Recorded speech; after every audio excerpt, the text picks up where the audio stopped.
about the farmers of Maharashtra. And nobody wants to listen about the farmers of Maharashtra. Nobody wants to talk about farmers of Maharashtra because we don't get viewers. Like I always say, real topics we never get viewers. And I hope some of you may continue to watch because like I told you, I'm not going to talk about Eknath Shinde and Chief Minister and Deputy Chief Minister. I'm going to talk about those farmers. Now the problem is, this time around, the Kharif was not very good. Because of climatic conditions, because of drought, the Kharif was not very good. Now when the Kharif is not good, the farmer looks forward to Rabi. Currently, there were unseasonal rains. So Rabi also flopped. Which means the farmer says, and I'm going to make you hear a few of them because I really want you to see the pain in their eyes and the problem as is in the ground. You see, the farmers, they have invested whatever little money they have into the farm, into their fields, into their agricultural business so that they could feed the nation. Today, they are hungry. Because the money they invested went. It is either finished by drought or the unseasonal rain has destroyed their crops. Destroyed their crops. You tell me, what would a farmer do? His 2 or 3 children, his wife, his family, his mother, his father, because normally they live in a joint family. What would he do? What would he serve to the people, to his family? How would they have their 2 square meals? And if he can't, what would he do? The farmers are asking the government to give them 25,000 rupees per hectare, not because they want to fill their stomach or they want to buy a car, so that they can take that money and invest it again and farm again. Farm again so that at least they can hope, like every farmer, they can hope at least the next season is better. And what is wrong in that? The unfortunate part, what is wrong in that is nobody is talking about it. No government, no legislature, no in the recent assembly, nobody spoke about it. Unseasonal rain happening. Everybody knew Kharif was not good. Rabi is here. You see, the problem is that farmers and farm, and I'm repeating this again and again, farmers, farm, agriculture comes into focus just before the election. So come April, May, you will hear a lot of this. Okay, farmers loan maaf or farmers are given this, that 6,000 rupees to farmer. But on a regular day, in a regular policy decisions, these things don't even figure in. These things don't even figure in. We talk about imports, we talk about exports, we talk about industries, we talk about technology, we talk about IT, we talk about IT parks. What about farmers? This business is completely forgotten by us. So what? We are going to be a nation that imports every vegetable, every crop, every grain from across the globe? Is that what we are planning to? The first and foremost thing which you have been constantly saying is, when you are viewing a farm product, when you are viewing agriculture, please don't view agriculture from a year-to-year basis. Because from a year-to-year basis, it is not necessary that the farmer earns profit, and even if he earns profits, what is going to happen is, first year he will earn profit.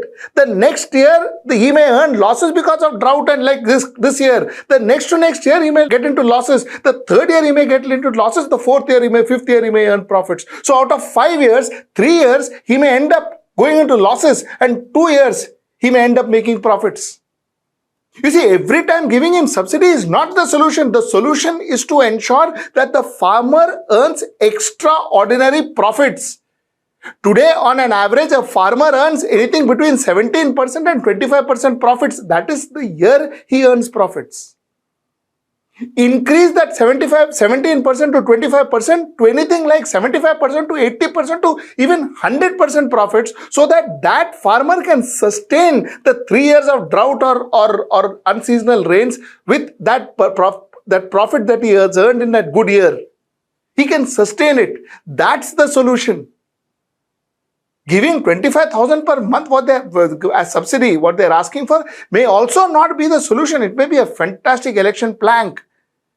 It may be a fantastic election plank, and under the current circumstances, they should do it too. I beg of the government to do it so that they can survive. But there has to be a permanent solution. And the permanent solution is the government sitting together and ensuring that the farmer earns a exceptionally good profit from his crops. Because that's not actually overdoing it, that's necessary, because the farmer, like I told you, does not earn profit year after year after year. You know why this topic is important? This topic is important because in 2021, Jan to August, just Jan to August, because these are the figures I could gather, Jan to August, in 2021, 1,608 farmers committed suicide. In 2022, from Jan to August, 1,875 farmers committed suicide. 2023, 2,366 farmers committed suicide. You see the numbers growing? And this is not started now. This has started from this has been happening for the last 15 years, 20 years. Year on year, people are committing suicide. The only way to sort it is to ensure that there is a permanent solution to this. Number 3, as I always asked, what is the kind of R&D that we are spending on farms, on agriculture?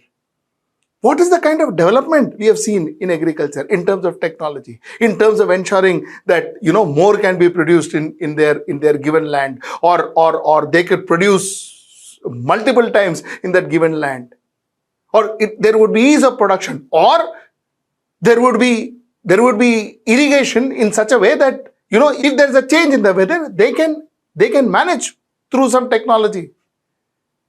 They can safeguard at least some part of their crops through some technology. What R&D are we doing for them? Think, what are we doing for our farmers? And that's the point I wanted to make through my editorial today. This is what the farmers of Maharashtra is saying. Hear them, please hear them. Hear their call. They're begging of the government. We are all responsible for them because they feed us. So please hear them and see what they are saying, what they are telling you. काल दिनांक 4/1/2024 ला आमच्या गावामध्ये अचानक असे आभाळ आलं आणि दुपारच्या टायमाला सर्व शेतकरी शेतात असताना थोडं वाऱ्याची झुळूक आली, पण त्याच्यात थोडा पाऊस पण होता आणि वारा जोराचा असल्यामुळे आमचं हे शेतकऱ्यांचं फार मोठं नुकसान झालेलं आहे. तसंच मके, गहू, हरभरा हे सर्व पिकं असे झोपून गेले आहेत. हे तुम्ही प्रत्यक्षदर्शी इथं पाहू शकता. आणि सरकार कितीही नुकसान दिली तरी आमचे नुकसान भरून निघणार नाही, हे एवढंच मात्र मला सांगायचं आहे. सरकारनं मागचेच तर अजून काही दिलं नाही, आता हे काय देणार? आणि देऊन काय देणार शेतकरी? तर कमीत कमी आमच्या शेतकऱ्याला हेक्टरी 25,000 रुपये द्यावे अशी माझी कळकळीची विनंती आहे. 100% खर्च होऊन देखील गहू, हरभरा, मका, ज्वारी आणि राहिलेला आता आलेला कापूस तो देखील या ठिकाणी शेतकऱ्यांच्या हातून निघून गेलेला आहे. 100% खर्च झालेला आहे. आता फक्त उत्पन्न घ्यायचं बाकी होतं आणि ते उत्पन्न घ्यायचं तरी कसं? निसर्ग कोपल्यामुळे आम्हाला आत्महत्येशिवाय दुसरा कोणताच पर्याय नाही. एकीकडे शासन नुसतं थापा देत असतं, घोषणा करत असतं, घोषणांचा पाऊस पाडत असतं, पण प्रत्यक्षात मदत मात्र कोणीच देत नसतं. आणि ही मदत शासनाने आम्हाला त्वरित लवकरात लवकर द्यावी. कंपन्यांनी बियाणे आणि खतांचं पहिलेच GST हे ते सरकारनं सर्व लावून त्यांची किंमत भरपूर वाढवली. शेतकऱ्यांना सर्व खर्च वजा करता काहीच शिल्लक प्रॉफिट होत नाही. त्याच्यामुळे शेतकऱ्यांचं नुकसान त्याच्यात निसर्ग असं करताय, निसर्ग पाणी पडताय, जोरात वारा, त्याच्यामुळे शेतकऱ्यांचं सर्व पिकांचं नुकसान झालं. गहू, हरभरा, मका सर्वच. पहिलेच कापसाचं नुकसान झालं, आता ते कापसाला पण भाव देत नाहीये. त्याच्यामुळे शेतकऱ्यांकडे सरकारने काहीतरी लक्ष दिलं पाहिजे. This story was reported by Shivaji Mamankar, our colleague from Buldana, and I thank him for bringing such stories to us. And like I said, even this story has been done in detail by my colleague Shashank. I'm going to attach that also in the editorial. So please do watch that. Until I see you next time. Namaskar. Stay ahead with our cutting edge news app. Instantly access the latest shorts in just 1 minute and breaking news in just 50 words. Download now for a smarter, faster news experience.